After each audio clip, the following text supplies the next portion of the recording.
Water remains scarce in St. Elizabeth. It's been over 2 weeks since Hurricane Melissa, and the parish has been left hot and dry, forcing residents to hunt for relief. Romardo Lyons reports. Pride put aside, pieces of cardboard front and center.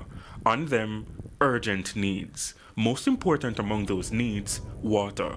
Even children along roadways wait to see vehicles stop, with inside trucks looking like this. Some were sent out on a mission. How old are you? 15. 15? And your parents know that you're out here doing this? They sent you or what? They send me. Tell me, what's the instruction you got to come out here? They send me come and make sure me bring back food. Others on their own volition because of the circumstances at home. How old are you?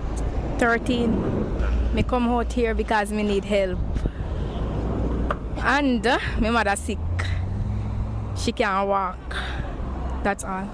So when you get stuff out here in the day, you bring it home, say your mother can't cook and stuff? Yes, my mother not normally cook. Me like cook or my big brother cook.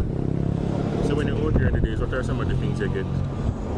Me like get snacks and water, rice and some things food. People with homes along main roads stand outside hopeful 16 days later. 62-year-old Celie Jones is one of them. We have no drinking water. How we get local water? If we have a local money, like who sell water, you can buy like one tank of water. But that's difficult. There's already little to no money, and because of the demand, the price for water has increased. In some cases, doubled. They used to sell it for 2 and 2.5, but they must sell it for 4 and 4.5 now. So that's how we get local water when the people them drive on an issue, and then give you local water. They give you 1 4 or 1.5 case.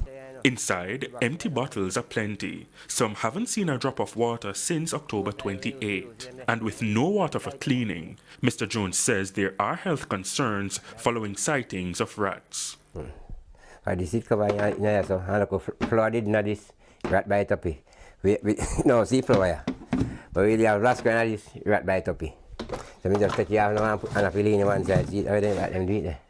Around the back, heightened reliance on rainwater. But even that has become difficult. Why? Again, because the roof blew off. So how you get water?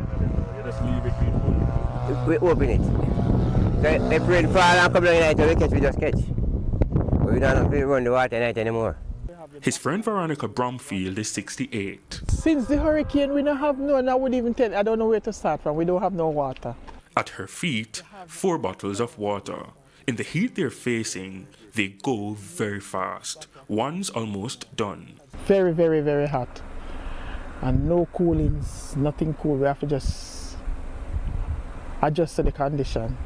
Especially when they come at night, oh my God. Not even can quench thirst.